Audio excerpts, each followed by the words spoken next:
Good morning प्यारे बच्चों। कल के डिस्कशन में आप लोगों ने इम्प्रूवमेंट का क्वेश्चन किया था। तो कल वाला जो इम्प्रूवमेंट का क्वेश्चन था वो तो मॉडरेट लेवल का था, और मैंने कहा था कि एक दिन मॉडरेट लेवल का और एक दिन एडवांस लेवल का होगा क्वेश्चन। तो एडवांस लेवल का जिस दिन होता है उस दिन बैंक वाला पेपर प्रीवियस पेपर दे देते। तो आज का आपने जो डिस्कशन किया है इसमें कुछ एडवांस लेवल का इम्प्रूवमेंट मिला होगा, ठीक है। तो ग्रामर का रूल नहीं एडवांस है, एडवांस केवल वो जो सेंटेंस दिए गए हैं इम्प्रूव करने के लिए, सेंटेंस इम्प्रूव एडवांस हैं। रूल्स एडवांस नहीं है, रूल्स कभी एडवांस या मॉडरेट नहीं होता। तो चलिए आज देखते हैं कि ये एडवांस लेवल पे इम्प्रूवमेंट क्या होगा, कैसे होगा। और आप ये लोग ये मत सोचिएगा कि हम ये क्यों कर रहे हैं। मैं बता दूं आप लोगों को कि मैं ये क्यों कर रहा हूं, और इसका सीधा सा एक पर्पज है कि मैं आपकी स्किल को डेवलप करना चाहता हूं, बस। मॉडरेट से एडवांस लेवल पर आपकी स्किल डेवलप करना चाहता हूँ। मैं ये चाहता हूँ कि आपकी दोनों तरह के क्वेश्चंस करने की स्किल डेवलप रहे। कोई ज़रूरी नहीं कि आप एक एक लिमिट में बंधे रहें, एक लिमिट में फंसे रहें, ऐसा मैं नहीं चाहता हूँ, ठीक है। चलिए, तो ये क्वेश्चन, पहला क्वेश्चन है आपके सामने, और पहला क्वेश्चन है कि इंडियन कार मार्केट, ठीक, Indian car market is losing traction as most companies either remained negative nor posted marginal growth in June। ठीक है।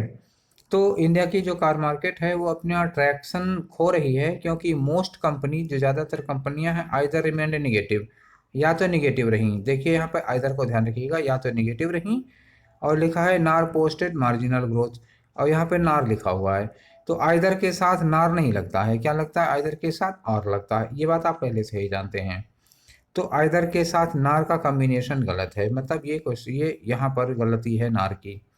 अब दूसरा, हमें पहला ऑप्शन देखते हैं। देखिए यहाँ एज के साथ क्या लगा है? सो। तो ये भी गलत है, एज सो नहीं लगता, सो एज लगता है, लेकिन वो यहाँ पे लग नहीं सकता था, क्योंकि सो एज यूज किया जाता है कंपैरिजन करने के लिए, जबकि यहाँ पर कंजंक्शन के लिए यूज किया जा रहा है। ठीक है। दूसरा देखते हैं, इफ के साथ आर लगा हुआ है। तो आप अच्छी तरह जानते हैं कि ये जो और है वो इफ के साथ नहीं लगता। और लगने के लिए कौन कौन से दो वर्ड हैं? आर लगने के लिए या तो आप आइदर के साथ लगाएंगे, या तो वेदर के साथ लगाएंगे। किसके किसके साथ? आइदर के या वेदर के साथ आर लगता है, और किसी के साथ आर नहीं लगता। तो इफ के साथ आर आप नहीं लगा सकते हैं, ठीक है। तो ये गलत हुआ, ये गलत हुआ। तीसरा देखते हैं कि नाइदर के साथ और लगा हुआ है। जब आइदर के साथ नार नहीं लगेगा तो नाइदर के साथ और भी नहीं लगेगा, मतलब ये तीसरा भी गलत है, और ये ऑलरेडी गलत है। तो आपका ई वाला नो इम्प्रूवमेंट हो नहीं सकता। फिर आपके पास ऑप्शन कौन सा बच रहा है? एक ही ऑप्शन बच रहा है, जो कि है डी। अब आप देख लीजिए डी में क्या दिया है। देखिए आइदर के साथ आर दिया है, ये कॉम्बिनेशन करेक्ट है। तो आपका आंसर क्या होना चाहिए? डी। ठीक है। हाँ, एक चीज़ मैं आप लोगों को बता दूं, शुरुआत करने के पहले ही बताना चाहिए था, नहीं बता पाए, मैं भूल गया था, लेकिन अभी मैं बता दे रहा हूँ कि बेटा आज ये जो मैं वीडियो डिस्कस करा रहा हूँ, तो ये मैं सुबह वैसे 5 बजे बनाता हूँ उठ के, तो सुबह 5 बजे मैं वीडियो नहीं बना पाया था। तो आज दिन में बना रहा हूँ ये वीडियो। तो अब दिन में जब वीडियो बनाऊंगा तो एक चीज़ आप अपने दिमाग में रखिएगा कि अभी इसमें कभी कभी सब्जी वालों के बोलने की आवाज़ या कभी गेट खटखटाने की आवाज़, ऐसी कोई आवाज़ आ सकती है पीछे से बैकग्राउंड में। तो आप लोग इसको मतलब समझ लीजिएगा, अभी इतने से कॉम्प्रोमाइज़ करना पड़ेगा। आज का ये जो वीडियो है वो दिन में बन रहा है, दिन में न्यूसेंस हो सकता है, इसीलिए सुबह 5 बजे बनाते हैं, 6 बजे। लेकिन आज सुबह 5-6 बजे नहीं बना पाए थे, आज दिन में बना रहे हैं, ठीक है। ठीक है, बार बार ऐसा नहीं होगा, हो सकता है बीच में एक आध न्यूसेंस आ जाए, तो आप ध्यान दीजिएगा, मतलब इग्नोर करिएगा उसको। चलिए क्वेश्चन नंबर 2 देखते हैं। क्वेश्चन नंबर 2 है द यूएस इकोनॉमी, ठीक है, अमेरिका की इकोनॉमी इज प्रेजेंट। इज के साथ अगर हम प्रेजेंट लगा दें तो ये इज मेन वर्ब हो जाएगी। अगर देखते हैं इज और प्रेजेंट लगाने से काम बनता है कि नहीं बनता। तो US economy is present in the face of. पहली बात, इन द फेस ऑफ में ये वाला ऑफ नहीं लगता, ये इन द फेस ऑफ होता भी तो ये वाला ऑफ होता, ओ एफ वाला, वो गलत होगा। आ सीरीज रिसेशन, तो फिर आ सीरीज रिसेशन लगा है तो इन द फेस ऑफ भी गलत होगा, क्योंकि इन द फेस ऑफ का मतलब होता है ना की तैयारी में। तो अब ये लिखा है कि प्रेजेंट मतलब तब मौजूद है, और ये सीरीज रिसेशन लिखा हुआ है, मतलब क्या हुआ कि एक क्रमबद्ध रिसेशन होता है, आर्थिक मंदी। तो क्रमबद्ध आर्थिक मंदी का सामना कर रहा है ना, यूएस की इकोनॉमी जो है वो क्रमबद्ध रिसेशन का यूएस की इकोनॉमी सामना कर रही है। तो सामना कर रही है, कंटिन्यूअस टेंस में हमें फेसिंग यूज करना चाहिए था। इसकी जो मेन वर्ब है इज, इसके साथ में ये जो फेस है इसको मेन वर्ब रखना चाहिए था। अब यहाँ इज को मेन वर्ब बना दिए, जबकि होना क्या चाहिए था, इज फेसिंग। ठीक, यूएस इकोनॉमी इज फेसिंग, हमें फेस को मेन वर्ब बनाना चाहिए था। ठीक है, देखते हैं ऑप्शन में कुछ इस तरह का मिलता है क्या। यहाँ लिखा है यूएस इकोनॉमी इज, इसके बाद ये क्या लगा दिया इन्होंने, हैविंग टू फेस। अच्छा, जब हम हैव टू का यूज करते हैं, कभी आपने देखा होगा कि कभी कभी जब कोई काम करने की मजबूरी होती है तो हम लोग हैव टू यूज करते हैं। तो हैव टू के साथ वर्ब की फर्स्ट फॉर्म लगाते हैं। जैसे हम ये कहें कि मुझे सुबह 5 बजे उठना पड़ता है, ठीक है। तो आप लोग भी समझ रहे होंगे कि जो डिस्कशन का वीडियो है मैं चूंकि 5 बजे बनाता हूँ सुबह, तो सुबह 5 बजे मुझे उठना पड़ता है। तो जब मैं ये कहूँगा कि मुझे सुबह 5 बजे उठना पड़ता है, तो वैसे ही सेंटेंस में हम लोग हैव टू लगाते हैं। तो जब हम हैव टू लगा के सेंटेंस बनाते हैं तो यही हैव टू हमारी हेल्पिंग वर्ब होती है, और जो वर्ब की फर्स्ट फॉर्म है ये मेन वर्ब होती है। अच्छा, जब हमारी हैव टू हेल्पिंग वर्ब है, तो अगर हम हैव टू, यहाँ पे देखिए हैविंग के साथ अगर टू लगा रहे होंगे हम, तो फिर इज नहीं लगा सकते ना। तो दो दो कैसे लगा सकते हैं आप मेन वर्ब। तो हैविंग टू भी आपकी हेल्पिंग वर्ब होगी और इज भी हेल्पिंग वर्ब होगी, दो दो हेल्पिंग वर्ब नहीं हो सकती है। ठीक है, और दूसरी बात कि जब हैव टू यूज किया जाता है तो ये हेल्पिंग वर्ब होती है और इसमें आईएनजी लगाने का कोई गुंजाइश नहीं है। तो ये पहला ऑप्शन फिलहाल गलत हुआ। प्रेजेंटली फेसिंग, ये एकदम सही है कि US economy is presently facing, US की इकोनॉमी प्रेजेंटली फेस कर रही है, लेकिन फेसिंग के साथ ये जो अप लगा दिया इसकी वजह से ये ऑप्शन गलत हो गया। फेसिंग के बाद सीधे ऑब्जेक्ट आ जाएगा। तीसरा लिखा है US economy is presented on the face of, तो ऑन द प्रेजेंटेड, ये प्रेजेंटेड क्यों लगाया पैसिव वॉइस में, वो यूएस की इकोनॉमी संकट का सामना कर रही है, ना कि यूएस की इकोनॉमी को कहीं प्रेजेंट किया गया, तो फिर ये भी ऑप्शन गलत है। अब देखते हैं चौथा ऑप्शन बचा आपके सामने, is presently facing, US economy is presently facing a series recession, America की इकोनॉमी सीरीज रिसेशन को फेस कर रही है, कब, प्रेजेंटली। ठीक है, तो ये डी वाला ऑप्शन यही करेक्ट है। चलिए हम लोग तीसरा क्वेश्चन करते हैं, और तीसरा क्वेश्चन है, पूरा आ नहीं पाएगा तो एक बार में हम पढ़ के फिर नीचे बढ़ते हैं। रिलायंस इंडस्ट्रीज इंडियाज लार्जेस्ट, यहीं पर डिस्कस कर लेंगे फिर आगे बढ़ेंगे। रिलायंस इंडस्ट्रीज, इंडस्ट्रीज क्या है देखिएगा, ये इंडस्ट्रीज लिखा हुआ है, आपको लगेगा कि ये प्लूरल है, क्योंकि रिलायंस इंडस्ट्रीज ये कंपनी का नाम है बेटा। तो इंडस्ट्रीज कंपनी के नाम में है, ये नाउन का प्लूरल नहीं हुआ, ये कंपनी का नाम ही है ऐसा, रिलायंस इंडस्ट्रीज। जैसे नाउन में कभी कभी आपने पढ़ा होता है मालगुडी डेज, तो मालगुडी डेज किताब का नाम है, उसमें डेज लगा हुआ है तो वो प्लूरल नहीं हो जाएगा। वैसे ही रिलायंस इंडस्ट्रीज एक कंपनी का नाम है, ये प्लूरल नहीं है। तो कह रहे हैं कि Reliance Industries India's largest private sector companies in terms of revenue, revenue के टर्म में, ठीक है ना। आगे लिखा had emerged as the largest investor in private equity funds, ठीक है। प्राइवेट इक्विटी फंड में ये लार्जेस्ट इन्वेस्टर के रूप में उभरी है। तो अब ये बताइए कि उभरी है या उभरी थी। अगर हम हैड इमर्ज्ड कर दें तो उभरी थी, तो ये क्या 20वीं सदी की बात है या 21वीं सदी की बात है। तो बात तो 21वीं सदी की कर रहे हैं, 20वीं सदी के थोड़े कर रहे हैं कि हम हैड इमर्ज्ड लगाएं।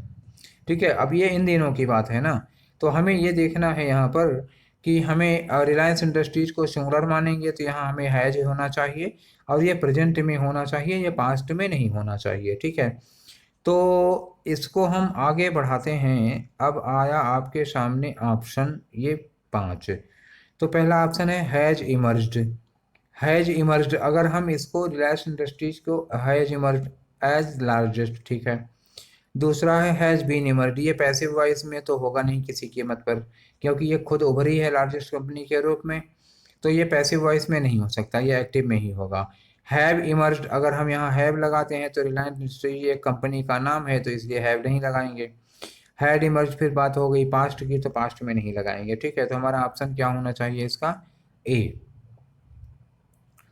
चलिए नेक्स्ट क्वेश्चन करते हैं। नेक्स्ट क्वेश्चन है क्वेश्चन नंबर 4। तो क्वेश्चन नंबर 4 में लिखा है one the key competencies, competencies मतलब क्या होता है, योग्यता। किसके लिए, फॉर मैनेजर्स, जो मैनेजर्स होते हैं उनकी जो की कॉम्पिटेंसीज लिखा है, मतलब उनके अंदर कई योग्यताएं होनी चाहिए। उनमें आर है एथिक्स और एबिलिटी टू मोटिवेट अदर्स, तो दूसरों को मोटिवेट करने की क्षमता, और एथिक्स मतलब नैतिकता, ये हैं, आर लगा है। तो मतलब इन्होंने दो गिनाए हैं, तो अगर ये दो गिनाए हैं तो फिर वन नहीं होगा। क्यों? क्योंकि ये जो आर लगा है, ये आर इसी के लिए लगा है, वन के लिए है, तो जाहिर सी बात है ये वन नहीं होगा। ठीक है, तो इस वन की जगह पर कोई ऐसी चीज़ होगी जिसके साथ हम आर लगा सकते हों। तो देखते हैं, बिटवीन तो लगने की कोई गुंजाइश नहीं, क्योंकि दो की बात ही नहीं हुई है। अमंग द की कंपिटेंसीज, ठीक है, ये हो सकता है among the key कंपिटेंसीज for managers, managers की जो की कंपिटेंसीज हैं उनमें से, अमंग मतलब उनमें से कुछ हैं यहाँ दिए हुए, एथिक्स और एबिलिटी। ठीक है, ये वाला तो सही लग रहा है। देखिए और कोई इससे ज़्यादा अच्छा तो नहीं है। इंक्लूडिंग द की कंपिटेंसी, जिसमें इंक्लूडिंग की बात नहीं आ रही है, उसमें से दो को गिनाया गया है, तो अमंग ही लगेगा।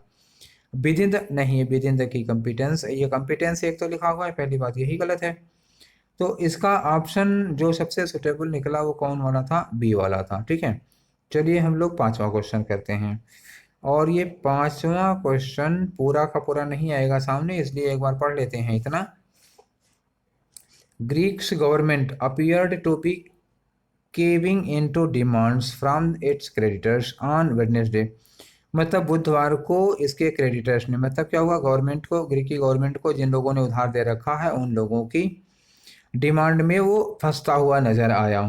आगे लिखा है कि ऑफरिंग कंसेशंस, ऑफरिंग कंसेशंस का मतलब क्या हुआ, ग्रीक की सरकार ने कंसेशन, छूट ऑफर किया, किसमें? इन अ डिस्परेट अटेम्प्ट, डिस्परेट मतलब निराशाजनक प्रयास, टू गेट मोर एड, क्या पाने के लिए? मोर एड आवर्स, एड का मतलब होता है सहायता, और आवर्स का मतलब हुआ समय। After its bail out programme expire, जब बेल आउट प्रोग्राम एक्सपायर हो गया, बेल आउट प्रोग्राम समाप्त हो गया, तो कुछ और घंटे की मोहलत पाने के लिए इन्होंने डिस्परेट प्रयास में, एक निराशाजनक प्रयास में कंसेशन ऑफर किया। ठीक है ना, तो ऑफरिंग मेन वर्ब तो है नहीं, क्योंकि गवर्नमेंट की मेन वर्ब है अपीयर्ड, तो एक मेन वर्ब हमारी लग चुकी है, तो ये ऑफरिंग जो है वो पार्टिसिपल के रूप में लगाई गई है। अगर ये पार्टिसिपल के रूप में लगाई गई है तो क्या ऑफर किया इन्होंने? ये ऑफर किया इन्होंने। ठीक है, तो इसमें कोई गलती नजर नहीं आ रही है बेटा, ये क्वेश्चन नो एरर का होगा, कोई इंप्रूवमेंट नहीं होगा, कोई सेंटेंस में कोई गलती ही नहीं है। फिलहाल ऑप्शन हम देख लेते हैं। ऑफर्स, तो अगर यहाँ पर हम ऑफर्स यूज करते हैं तो पहले क्या था? अपीयर्ड, तो अपीयर्ड पास्ट में है, ऑफर्स प्रेजेंट में होगा, यह संभव नहीं है। ऑफर्ड कंसेशन इन अ डिस्परेट, अगर हम ऑफर्ड करें तो इसका मतलब हुआ कि ये पास्ट की घटना है, जबकि यहाँ पे ऑफरिंग सुटेबल है, क्योंकि वो विशेषता बता रहा है। क्या? ये ऑफर्ड जो है वो यूएस गवर्नमेंट, वहाँ की, सॉरी, ग्रीक की गवर्नमेंट की कार्य नहीं बता रहा है, बल्कि उनकी विशेषता बता रहा है। ऑफर्स लगेगा नहीं, ये प्रेजेंट में आ जाएगा। Has offered concessions in desperate, नहीं, हम मेन वर्ब लगा ही नहीं सकते ना, ये मेन वर्ब हो जाएगी, ये मेन वर्ब हो जाएगी, ये मेन वर्ब हो जाएगी, हमें मेन वर्ब लगाना है नहीं है, हमें तो नॉन फाइनाइट यूज करना है ना, पार्टिसिपल या जुरेंट के फॉर्म में। तो ये पार्टिसिपल भी, ये भी ऑफर, ये भी मेन वर्ब हो जा रही है, तो फिर वही ठीक है, नो इम्प्रूवमेंट होगा, नो करेक्शन, क्योंकि हमें नॉन फाइनाइट हमें यूज करना था वहां पर। ठीक है, चलिए क्वेश्चन नंबर 6, तो क्वेश्चन नंबर 6 में सारे ऑप्शन हाँ आ तो गए हैं 6 तक का। ठीक है, देखते हैं। Once the news slowly begin to sink, अब ये देख लीजिएगा, ये न्यूज है और यहाँ क्या लिखा है? बिगेन, और बिगेन क्या है? वर्ब की सेकंड फॉर्म। इस बात पर गौर करिएगा कि बिगेन वर्ब की सेकंड फॉर्म है। टू सिंक, तो न्यूज जो है वो सिंक होना शुरू होती है। तो आई बिकम, देखिए एक बार जब न्यूज समाप्त हो रही है, न्यूज ठंडी पड़ रही है, तो आई बिकम, तो ये भी तो सेकेंड फॉर्म में होना चाहिए, क्योंकि दोनों घटनाएं एक साथ की हैं। एक ये काम खत्म हुआ तो ये शुरू हुआ, तो दोनों घटनाएं पास्ट में ही होनी चाहिए। पहली बात तो हमें एक चीज जो क्लू मिला है वो ये है कि हमें बिकम की जगह बिकेम ढूंढना है। तो बिकम की बिकेम ढूंढना है, तो एक ये बिकेम लगा हुआ है, एक ये बिकेम लगा हुआ है, दो बिकेम लगे हुए हैं, ये बिकम्स लगा है, गलत हो गया, और ये बिकम लगा हुआ, ये गलत हुआ। अब इन दोनों में देखिए, ये आई बिकम कॉन्फिडेंट, तो कॉन्फिडेंट में ये जो ए वाला लिखा हुआ है कॉन्फिडेंट, तो जब कॉन्फिडेंट में ए एन टी लगा होता है तो इस कॉन्फिडेंट का मतलब होता है गोपनीय। गोपनीय, बहुत ही विश्वास पात्र, मतलब ऐसी चीज जो किसी से बताई नहीं जा सकती है। कॉन्फिडेंशियल फाइल्स होती है ना सरकारी ऑफिसों में, तो गोपनीय बातें होंगी, वो कॉन्फिडेंशियल मैटर होता है, गोपनीय होता है, जो किसी से बताने लायक नहीं होता। तो यहाँ पे कॉन्फिडेंट, आत्मविश्वास वाले कॉन्फिडेंट की ज़रूरत है और गोपनीय वाले कॉन्फिडेंट की ज़रूरत नहीं थी। तो ये वाला बिकेम तो सही था, लेकिन ये कॉन्फिडेंट गलत हो गया, और ये दोनों बिकम है, ये दोनों गलत हो गए, और ये ऑलरेडी गलत है। ठीक है, तो हमारा ऑप्शन क्या होना चाहिए? I became really confident. देखिए इस वाले कॉन्फिडेंट में ENT लगा हुआ है, और ये बिकेम की 5 सेकेंड फॉर्म भी लगी हुई है, ये सब्जेक्ट आई है। तो डी वाला ऑप्शन हमारा करेक्ट होगा।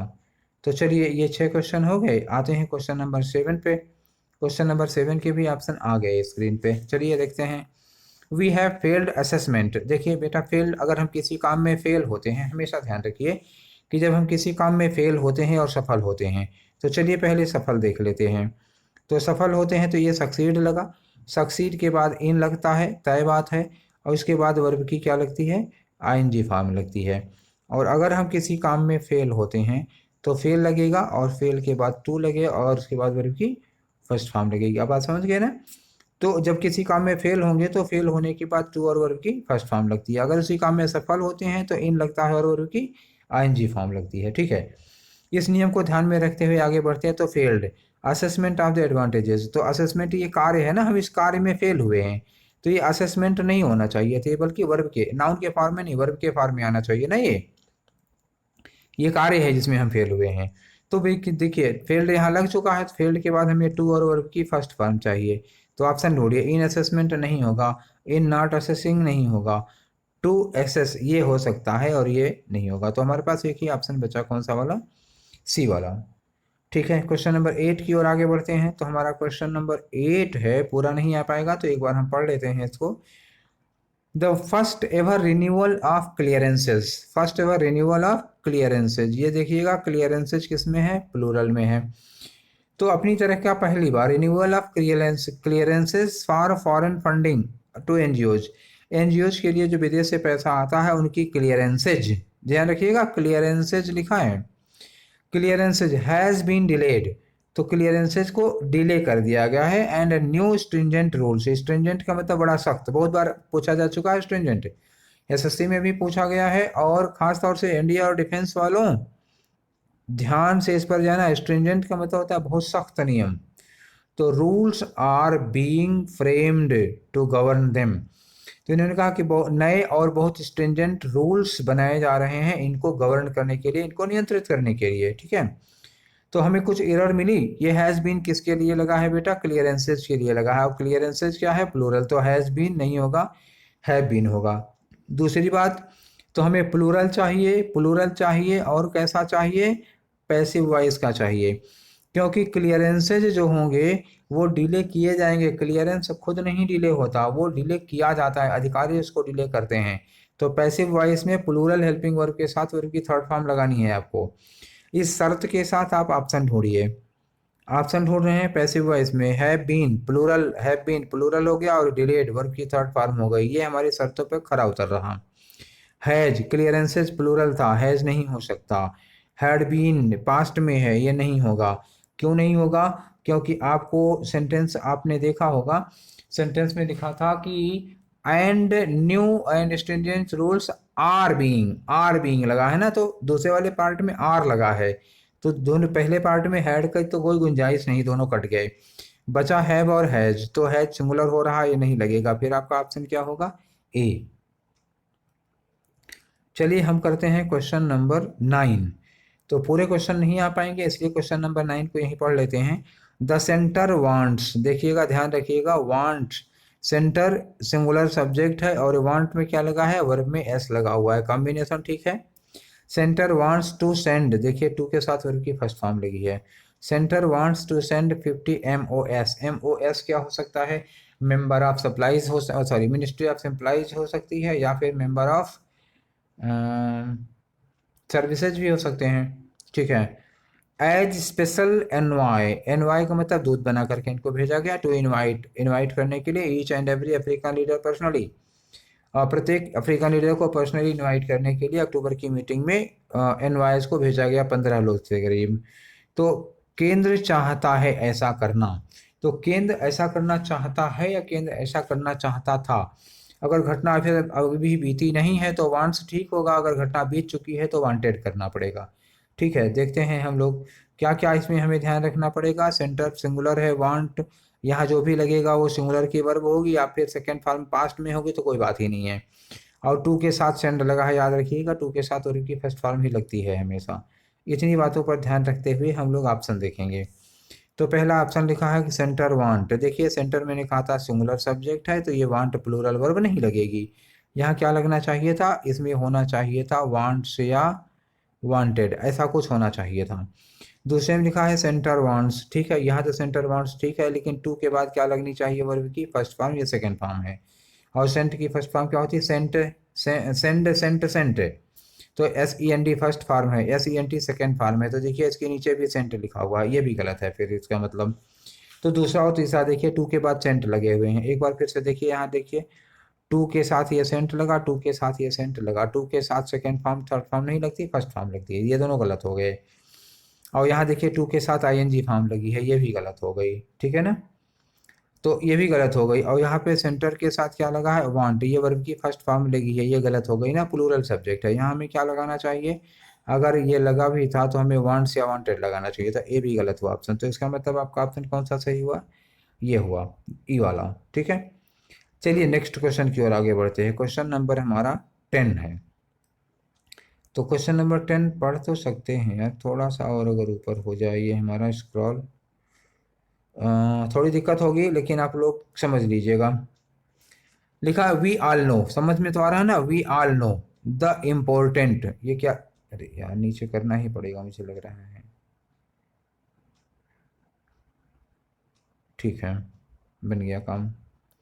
तो we all know the important of, ये गलत हो गया, ये देखिए दा लगा है और यहाँ ऑफ लगा है, तो अब बीच में हमें क्या चाहिए, नाउन चाहिए भैया, नाउन चाहिए। नाउन के हमको लगता है कि आपको एक क्वेश्चन नहीं, ये इम्पोर्टेंट, इम्पोर्टेंस तो तीसरे पार्ट में आएगा एब्स्ट्रैक्ट नाउन में, ठीक है, 2 दिन बाद आप क्लास वाले उसमें पढ़ेंगे लेक्चर में। तो ये जो इम्पोर्टेंट लिखा है, ये इस इम्पोर्टेंट की जगह क्या होना चाहिए था, इम्पोर्टेंस, ठीक है, इम्पोर्टेंस ऑफ एक्सरसाइज। हम सब जानते हैं इम्पोर्टेंस किसका, एक्सरसाइज का, गेटिंग इन प्रोटीन का, कैलोरीज का और रेस्ट का इम्पोर्टेंस हम सब लोग जानते हैं मसल्स बिल्ड करने में, ठीक है। आइए अब क्वेश्चन देखते हैं हम लोग। तो ये तो यहाँ पर इम्पोर्टेंस होगा और ये एक्सरसाइज में क्या होना चाहिए, एक्सरसाइजिंग होना चाहिए। अब अगर एक्सरसाइजिंग हुआ तो ज़्यादा बेहतर ऑप्शन होगा, ध्यान दीजिएगा, क्यों एक्सरसाइजिंग हो रहा है, क्योंकि ये गेटिंग लगा हुआ है। तो इम्पोर्टेंस ऑफ एक्सरसाइजिंग और गेटिंग एनफ प्रोटीन, एक कार्य हो गया हमारा एक्सरसाइजिंग और दूसरा काम होगा पर्याप्त मात्रा में प्रोटीन और कैलोरीज लेना और रेस्ट लेना, ठीक है। तो आइए ऑप्शन देखते हैं, यहाँ लिखा है the importance of the exercise, ये द इम्पोर्टेंस, इम्पोर्टेंस पहले दा लगना ठीक था लेकिन एक्सरसाइज के पहले दा लगना गलत था।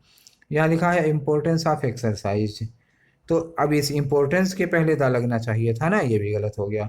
तीसरे में लिखा है इम्पोर्टेंस ऑफ एक्सरसाइजिंग, तो इम्पोर्टेंस के पहले देखिए दा भी लगा हुआ है और एक्सरसाइज में आईएनजी फॉर्म भी लगी है जो कि गेटिंग से मैच कर रही है। और तीसरे में लिखा द वैल्यू ऑफ, नहीं वैल्यू ऑफ एक्सरसाइजिंग नहीं होगा।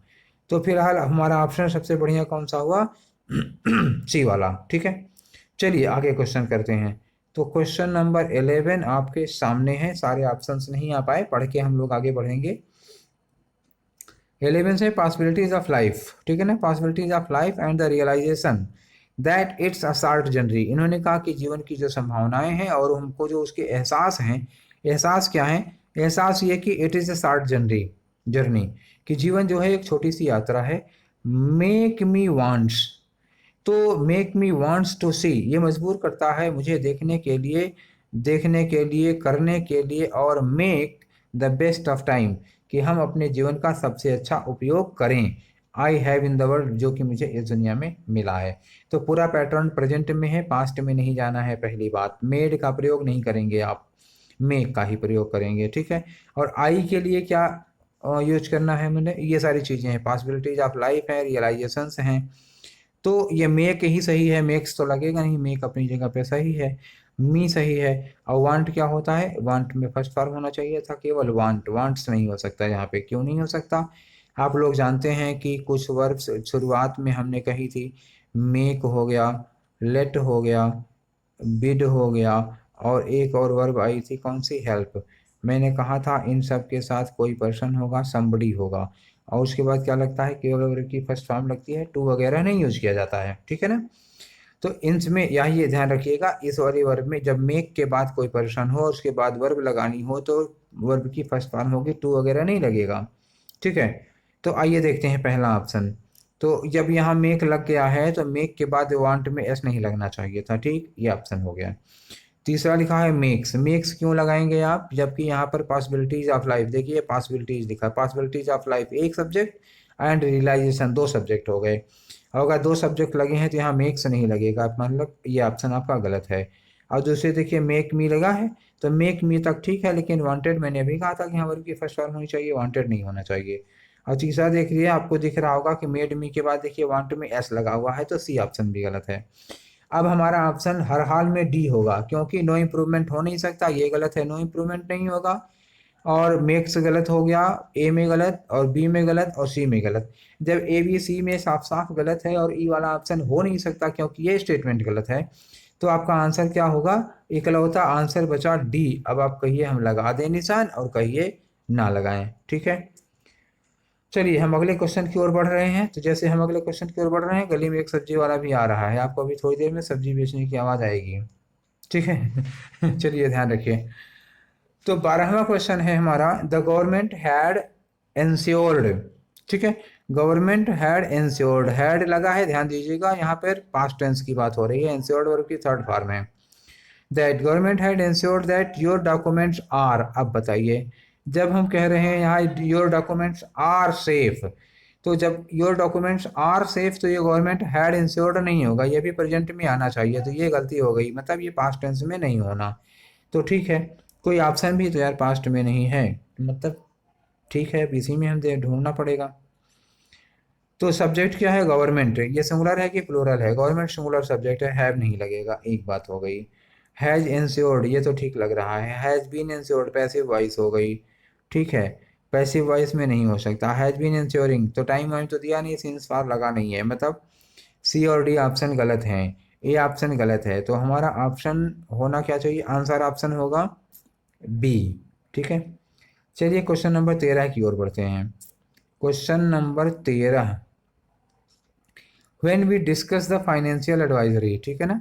व्हेन वी डिस्कस, जब हम डिस्कस करते हैं क्या, फाइनेंशियल एडवाइजरी बिजनेस को, तो वी टेंड, तो हमारा स्वभाव होता है, टेंड का मतलब यहाँ क्या हुआ, मनोवैज्ञानिक रूप से जो हमारी प्रवृत्ति होती है वो है। तो हम वी टेंड, हमारी प्रवृत्ति होती है to be focused. To be focused ये भैया पैसिव वॉइस नहीं है, अगर ऑब्जेक्ट पहले दिया होता तो हम टू बी फोकस्ड लगाते, सब्जेक्ट पहले दिया है, वी लिखा है, तो टू बी फोकस्ड नहीं, यहाँ होता टू फोकस, क्या होता, टू फोकस, अगर ये लिखा होता तो ये हमारा ऑप्शन सही हो जाता। तो ठीक है, चलिए देखते हैं, वी टेंड टू फोकस किस में मिल जाता है, तो वी देखिए, वी के साथ टेंड, टेंड में एस लगा हुआ है, ये गलत हो गया। वी हैव टू फोकस, देखिए हैव टू फोकस मतलब क्या हुआ कि हमें ऐसा करना पड़ता है, मजबूरी है। तो मजबूरी क्या है भैया, यहाँ निगेटिव्स लिखा है, हमने कहा कि जब फाइनेंशियल एडवाइजरी पर डिस्कस करते हैं तो हम निगेटिव्स पर फोकस करते हैं, तो निगेटिव्स पर फोकस जो करते हैं क्या वो मजबूरी है, हैव टू लगाओगे तो निगेटिव पर फोकस करना हमारी मजबूरी है, तो निगेटिव पर फोकस करना हमारा स्वभाव होता है, हमारी मजबूरी नहीं है। और ये शुड लगा हुआ है तो शुड भी नहीं होगा। अब निगेटिव पर फोकस देने की सलाह नहीं दी जा रही है आपको, आपको ये बिल्कुल करना ही नहीं चाहिए। तो निगेटिव पर फोकस करने की सलाह नहीं है, बल्कि निगेटिव पर फोकस करना हमारी टेंडेंसी होता है, हमारा स्वभाव होता है। तो हमारा ऑप्शन क्या होना चाहिए, be tend to focus, D वाला होना चाहिए, शुड नहीं होगा, हैव टू नहीं होगा, और टेंड में यस लगा है, सब्जेक्ट बी है, ये तो फिलहाल हो ही नहीं सकता, ठीक। चलिए तो 13वें का ऑप्शन हमारा कौन सा हुआ, 13वें का ऑप्शन हुआ डी, कहिए तो फिर से रुक के लगा देने चाहें, चलिए लगा दे रहे हैं, वी टेंड टू फोकस हो गया, क्योंकि आपको सबूत चाहिए ना कि हमने निशान लगाया था कि नहीं, ठीक है। चलिए आगे बढ़ते हैं, क्वेश्चन नंबर 14। तो क्वेश्चन नंबर 14 में है, द एक्टर फाइल्ड एफआईआर, एक एक्टर है जिसने एफआईआर फाइल की है। अब ये लड़का भी हो सकता है, लड़की भी हो सकती है, क्योंकि आजकल मॉडर्न इंग्लिश में एक्ट्रेस नहीं कहा जाता, वो चाहे हीरोइन हो चाहे हीरो हो, दोनों को एक्टर ही कहा जाता है। तो the actor filed FIR, actor ने एक एफआईआर फाइल की है, तो एफआईआर किस बात की है देखते हैं, रिपोर्टेड नेमिंग, तो रिपोर्टेड नहीं होगा क्योंकि फाइल्ड मेन वर्ब हो चुकी। एक्टर ने क्या काम किया है, फाइल की है एफआईआर। तो हमारे एक्टर की जो मेन वर्ब है, मेन एक्शन ये हो गया, फाइल एफआईआर किया। अब रिपोर्टेड फिर एक वर्ब की सेकंड फॉर्म लगी है, तो ये इसकी मेन वर्ब नहीं है एक्टर ने। तो यहाँ पर रिपोर्टेड जब मेन वर्ब नहीं है तो क्या होगा, ये एडवर्ब होगा। तो ये हो जाएगा reportedly. Reportedly naming her maid. Maid का मतलब क्या हुआ, अपनी नौकरानी। As the main accused, main accused का मतलब क्या हुआ, मुख्य आरोपी। तो कहने का मतलब ये हुआ कि एक्टर ने एक एफआईआर दर्ज कराई है रिपोर्टेडली नेमिंग, मतलब क्या हुआ, जिसमें रिपोर्ट के तौर पर उन्होंने नाम लिखा है किसका, अपनी नौकरानी का मुख्य आरोपी के रूप में। चलिए, तो रिपोर्टेडली नेमिंग हर मेड, एक ही ऑप्शन बचा हमारे पास, यही रिपोर्टेडली नेमिंग हर नेम। चलिए दूसरा देखते हैं। तो यहाँ रिपोर्टेडली में नेमिंग नहीं लगेगा, नेमिंग हाँ, ठीक है, रिपोर्टेडली के साथ नेमिंग तो ठीक है, लेकिन ये ऑफ गलत था। अब यहाँ रिपोर्टेड गलत हो गया, क्योंकि बात वही है, जब ये वाला रिपोर्टेड गलत था तो ये वाला रिपोर्टेड गलत था। क्यों गलत था, क्योंकि एक वर्ब यहाँ लग चुकी है, बिना किसी कंजंक्शन एंड वगैरह लगाए रिपोर्टेड फिर से नहीं लिख सकते हो। रिपोर्टेडली नेमिंग, यहाँ देखिए चौथे ऑप्शन में ठीक तो है, लेकिन ये फार गलत है। तो मतलब बी वाला और डी वाला क्यों गलत हुआ, ये जो ऑप्शन, ये जो प्रीपोजिशन लगा दिए थे, इस वजह से ये गलत हो गए। ठीक है, अब एक ही ऑप्शन बचा, कौन सा, ये ए वाला। तो 15वां क्वेश्चन हम लोग डिस्कस कर लें। देखिए 15वां क्वेश्चन है कि if ever the children met to each other. If ever मतलब अगर कभी, चिल्ड्रन मतलब बच्चे, मेट माने मिलते थे, टू ईच अदर, मेट के बाद टू नहीं लगता, मीट ईच अदर होता है, मीट टू ईच अदर नहीं होता। जब हम किसी से मिलते हैं, जैसे हम कहते हैं कि मैं तुम्हारे दोस्त से मिला, तो आई मीट या I met to your friend नहीं होता, आई मेट योर फ्रेंड होता है। तो मीट के बाद ये टू नहीं लगाया जाता। ठीक है, तो ये गलत हो गया, मतलब ये वाला ऑप्शन तो नहीं हो सकता। Each other in the evening, तो शाम को ये लोग मिले, तो they did not play, they did not play. अब ध्यान दीजिएगा किसको, डिड नॉट पर बहुत सबसे ज़्यादा फोकस कहाँ रखना, डिड नॉट। अगर सेंटेंस का दूसरा, जब भी बच्चे शाम को मिलते थे एक दूसरे से, तो पार्क में वो खेलते नहीं थे। अगर खेलते नहीं थे पास्ट में, तो मिले कब होंगे, वो भी पास्ट में। मतलब हमें ये मेट और ये डिड नॉट का कॉम्बिनेशन ध्यान रखना है। पास्ट में ये मिलेंगे और पास्ट में वो खेलेंगे नहीं। ठीक, टेंस कॉम्बिनेशन पर बहुत गौर करिएगा। मीट गलत हो गया, प्रेजेंट में हो गया। मेट ईच अदर ठीक है, लिखा है met each other in the evening, ये सेंटेंस करेक्ट लग रहा है। ये देखिए मीट के बाद टू लगा, गलत हो गया। ये देखिए मेट के बाद टू लगा, ये गलत हो गया। ठीक है, तो और यहाँ मीट के बाद टू लगा, ये गलत हो गया। सीधा सा ऑप्शन हमारे पास एक ही है। एक था मीट के बाद ईच अदर टू नहीं लगा था, तो यहाँ मीट की फर्स्ट फॉर्म लगा दी थी। ये डिड नॉट के साथ ये फर्स्ट फॉर्म नहीं लगानी है। ठीक है, चलिए, तो हमारा ऑप्शन एक्चुअली कौन हुआ था, ये बी वाला। ठीक, अगला क्वेश्चन करते हैं, क्वेश्चन नंबर 16। क्वेश्चन नंबर 16 है, मिस्टर पॉल वाज सरप्राइज्ड। ठीक है, मिस्टर पॉल सरप्राइज्ड रह गए, ऑन द स्ट्रेंज नहीं होता, सरप्राइज्ड के बाद हमेशा क्या लगता है, एट। चौंकने की जितनी भी वर्ब हैं, जैसे सरप्राइज्ड है, एस्टोनिश्ड है, अमेज्ड है, और एस्टाउंड है, शॉक्ड है। ठीक है, तो ये सब जितनी भी वर्ब होती हैं, स्टार्टल्ड है, टेकन अबैक है, तो ये जितनी भी चौंकने की वर्ब होती हैं, तो जिस बात पर या जिस व्यक्ति पर चौंके हैं, उसके साथ हमेशा एट लगता है, दूसरा कोई प्रीपोजिशन नहीं लगेगा। ठीक है, तो एट, एट ये दोनों होंगे नहीं, फिर बचा ये एट, दोनों हो गए, at the strange, at strange, at the strange behaviour लिखा है ना। हाँ, तो दा लगना चाहिए फिर। ठीक है ना, एट स्ट्रेंज बिहेवियर नहीं होगा, एट स्ट्रेंज बिहेवियर नहीं होगा, एट द स्ट्रेंज बिहेवियर होगा। ठीक है, किसी पर्टिकुलर बिहेवियर है ना, खास व्यवहार है, उसी पे तो सरप्राइज हुए हैं। तो ये हो गया हमारा क्वेश्चन नंबर 16 का ऑप्शन सी। चलिए क्वेश्चन नंबर 17, डी तक आ जाओ, दिख जाओ भाई, कहीं इतनी सिफारिश करवा रहे हो। नहीं मानेंगे, ये नहीं मानेंगे। लॉक तो नहीं हुआ, तब कहीं नहीं पढ़ रहे हैं आगे। चलिए, कभी कभी डिवाइसेज भी भाव खाने लगती हैं ना। ठीक है, खा चुके भाव ये। हम क्वेश्चन पढ़ते हैं कि आई ओपेंड माई आईज, हमने अपनी आंखें खोली, टू फाइंड। अब टू फाइंड अगर लिखा होगा तो इसका मतलब होगा, ठीक है, मैंने आंखें खोली तो मैंने पाया, दैट इन फ्रंट ऑफ मी, कि मेरे सामने, देयर वॉज अ टेबल, एक टेबल थी, on which a coffin was placed, मेरी आंखें खुली तो मैंने पाया कि मेरे सामने एक मेज थे, उस मेज पर एक कॉफिन, मतलब क्या हुआ, इस कॉफिन में तो होता है ताबूत रखा हुआ था। तो ये जो फाइंड वर्ड यूज किया गया है वो किसके लिए यूज किया गया है बच्चा? आप बता सकते हैं ये फाइंड वर्ड किसके लिए लगा है? ये फाइंड पता लगाने के लिए नहीं। फाइंड आउट का मतलब क्या हुआ? फाइंड आउट मतलब खोज के हमने पता लगा लिया। तो जबकि ये है कि कोई आदमी लेटा हुआ था, जब उसकी आंखें खुली तो उसके सामने मेज पर एक ताबूत रखा हुआ था, तो उसने देखा, पाया। खोज के, ढूंढ के नहीं। फाइंड आउट होता है किसी चीज़ की, जैसे मैंने क्वेश्चन दिया मैंने और कहा कि फाइंड आउट द आंसर, तो वो होता है find out the answer. Question लगा कि आप सॉल्व कर रहे हैं तब फाइंड आउट करेंगे। तो यहाँ तो केवल केवल फाइंड लगना चाहिए था, फाइंड के बाद कोई प्रीपोजिशन नहीं लगाना चाहिए था। तो देखते हैं कौन सा होगा। I open my eyes to find, अब दैट लगा दिया conjunction in front of me, ये हमें सबसे अच्छा लग रहा है, लेकिन अभी मैंने चारों देखा नहीं है, देख लेते हैं। टू के साथ फाउंड, देखिए टू के साथ वर्ग की सेकंड फॉर्म नहीं लगती, फाउंड वर्ग की सेकंड फॉर्म है। फाइंड दैट, अब केवल फाइंड नहीं लगेगा, टू के साथ फाइंड लगना चाहिए था, तो ये भी गलत हो गया। अब यहाँ देखिए टू फाउंड लगा है, तो टू फाउंड के बाद इन फ्रंट ऑफ मी लिखा हुआ है, तो इन फ्रंट ऑफ मी तो ठीक था, लेकिन बीच में दैट लगाना चाहिए था ना। जब मेरी आंखें खोली तो मैंने देखा कि, ये जो की लग रहा है, इस की के बिना काम नहीं चलेगा, दैट तो आना ही चाहिए था। तो दैट आना चाहिए था, तो ये गलत हो गया। अब ये भी गलत गलत हो गया, टू के साथ फाउंड गलत हो गया। हमारे पास एक ही ऑप्शन है, ए वाला। ठीक है, 17 क्वेश्चन हो चुके हैं। चलिए 18वें क्वेश्चन की ओर हम लोग आगे बढ़ते हैं। तो आ गए हैं नज़दीक ही, आप लोग ज़्यादा परेशान मत होइए।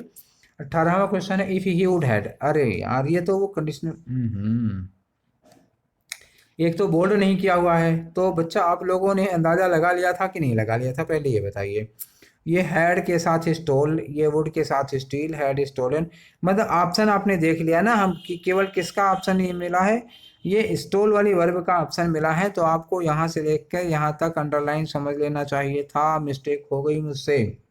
ठीक है, तो अब आपके पेपर में तो शायद बोल्ड रहा होगा, मेरे में ही पता नहीं कैसे नहीं है। चलिए देख लेते हैं, हो सकता है अगर आपके में भी ना रहा हो तो ये अंदाज़ा आपको खुद से लगा लेना चाहिए था। चलिए कोई बात नहीं, कंडीशनल्स आपने पढ़ा है और कंडीशनल पर बेस्ड ये क्वेश्चन है।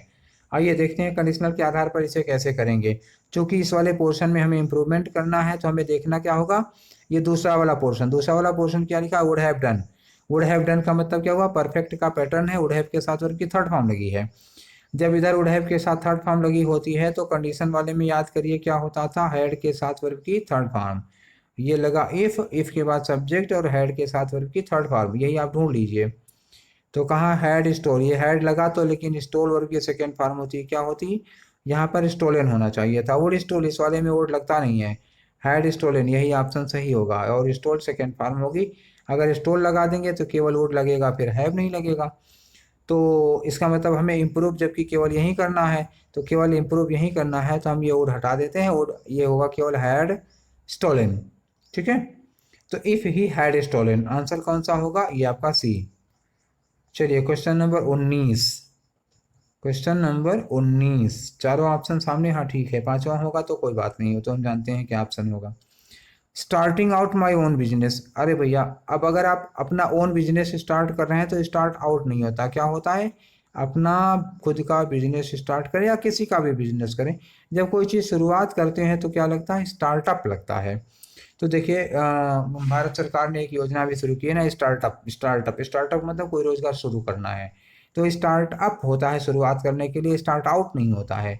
तो आपको तो ये तो गलत मिल गया। चलिए यहाँ आते हैं, स्टार्टिंग अप माई बिजनेस, हाँ ठीक है, starting up my own business, ये तो ठीक लग रहा है। दूसरा है फॉर स्टार्टिंग विद, विद नहीं लगता है स्टार्ट के साथ। टू स्टार्ट आउट, ये भी नहीं होगा। Starting, bye starting my own business, तो बाय स्टार्टिंग नहीं, बाय स्टार्टिंग अगर हम कर ले रहे हैं तो ये तरीका हो जाता है, मेरा खुद का अपना बिजनेस स्टार्ट करके, लेकिन ये स्टार्ट के साथ हमें अप भी तो आना चाहिए था, तो गलत तो ये वैसे भी हो गया। यहाँ आउट गलत हो गया, यहाँ भी गलत हो गया, तो एक ही ऑप्शन बच रहा है, ए वाला। लगाइए बेधड़क, बिना किसी संकोच के, बिना किसी डर के। क्वेश्चन नंबर 20, देखिए अभी बच तो गए हैं हम न्यूसेंस से। मुझे उम्मीद नहीं थी कि इतनी शांतिपूर्वक पढ़ा लेंगे, बस केवल एक दो न्यूसेंस होगा, मुझे तो लग रहा था खटर पटर बहुत होगी। आप लोग बड़े भाग्यशाली हैं कि आपको पढ़ाने में, मैं पढ़ाता तो फिलहाल इसी टाइम पे तब, क्योंकि मेरे पास मौका और था नहीं, रात में बनाएंगे तो अपलोड कब होगा, सुबह बनाने का मौका नहीं पाए, बनाते हैं दोपहर में ही, चाहे जितना चिल्लपों होता। लेकिन आप लोग किस्मत वाले हैं कि ज़्यादा डिस्टर्बेंस हुआ नहीं, चिल्लपो मची नहीं है, ठीक है। तो क्वेश्चन नंबर 20 है, use a tactic for mixing the inferior with good quality rice is dishonest. ठीक है, तो इन्होंने कहा कि इन्फीरियर घटिया क्वालिटी का चावल अच्छे क्वालिटी के चावल में मिलाना एक डिसऑनेस्ट मतलब बेईमानी का काम है। तो सब्जेक्ट कौन है? मिलाना। इज डिसऑनेस्ट बेईमानी है। क्या बेईमानी है? घटिया चावल में अच्छे चावल में घटिया चावल मिलाना। तो ये सब्जेक्ट है। कौन सब्जेक्ट है? ये यूज क्या है? हमारी वर्ब का सब्जेक्ट है। अगर ये वर्ब का सब्जेक्ट है तो या तो टू के साथ फर्स्ट फॉर्म में आए या तो फिर वर्ब की आईएनजी फॉर्म में आए, क्योंकि या तो जिरंट सब्जेक्ट हो सकता है या तो इन्फिनिटिव सब्जेक्ट होता है, इसके अलावा वर्ब की कोई फॉर्म सब्जेक्ट नहीं होती। तो और ये वर्ब की फर्स्ट फॉर्म में ये सब्जेक्ट नहीं हो सकती। सब्जेक्ट होगा तो या तो यूजिंग या तो टू यूज। ठीक है, तो पहले में लिखा यूजिंग टैक्टिक्स एज। तो उदाहरण देने के लिए, जैसे कि इन्होंने कहा ना, जैसे कि अच्छे चावल में घटिया चावल मिलाना, तो उदाहरण देने के लिए एज नहीं लगाते, क्या लगाते हैं? लाइक लगाते हैं। ये दो ऑप्शन मिल गए लाइक वाले। तो यूजिंग अ टैक्टिक लाइक, ये ठीक हो जाएगा। आ लगाना क्यों सही है? क्योंकि यहाँ इज लगा हुआ है, ये भी ठीक होगा। अच्छा, यूज्ड देखिए यहाँ पर, या यूज्ड लिखा हुआ, ये ऑप्शन हो नहीं सकता। टू यूज, ये टू यूज सही तो है, टू वर्ब के साथ फर्स्ट फॉर्म है, इन्फिनिटिव है। टैक्टिक्स ये भी सही है, लेकिन बेटा अगर हम इस टैक्टिक्स को सही मान लें तो टैक्टिक्स के साथ ये इज लगाना फिर गलत हो जाएगा। अच्छा, दूसरी बात यह है कि अब उदाहरण देने के लिए हमें इस टैक्टिक्स के साथ लाइक भी तो लगाना चाहिए था, तो ये लाइक भी आना चाहिए। टैक्टिक्स के बिना तो काम चल जाएगा, क्योंकि ये जो इज लगा है एक्चुअली वो यूजिंग के लिए लग रहा है, और इसमें भी लगता तो टू के लिए, टू यूज के लिए। हाँ, मैंने कहा था ना कि वो कोई ना कोई न्यूसेंस आएगा। एकदम आखिरी क्वेश्चन, 20वां क्वेश्चन आते आते न्यूसेंस आ गया, किसी का फ़ोन आ गया, और मैं भूल गया था आज कि मैं फ़ोन को एरोप्लेन मोड पे लगा दूं। वो एकदम आखिरी समय में गड़बड़ हो गया। खैर चलिए, हम डिस्कस करा चुके थे, आप लोग जान चुके थे कि हमारा ऑप्शन क्या होगा। ऑप्शन होगा यूजिंग टैक्टिक्स। अरे एज गलत हो गया, ये ऑप्शन नहीं होगा। फिर क्या था? हमारा ऑप्शन हो जाना चाहिए था ये यूजिंग टैक्टिक लाइक लगाना था ना, एज इसमें गलत था, लाइक होगा, फिर ये हमारा ऑप्शन बी वाला होगा। ठीक है, तो चलिए 20 क्वेश्चन हो गए। किसी तरह से थोड़ी आप लोगों को आज दिक्कत हो गई होगी, अब ठीक है मैं समझ रहा हूँ, लेकिन कुछ दिक्कत थी इसलिए हम सुबह नहीं उठ पाए थे, नहीं बना पाए थे। ठीक है, बार बार वही बात नहीं करेंगे, ठीक है। कल से कोशिश करेंगे आपको कि सही और मतलब बिना न्यूसेंस के वीडियो मिले। तो ठीक है, फिर thank you very much for watching this video. आप पढ़ते रहिए और कल देखिए फिर मिलते हैं एक नए वीडियो के साथ।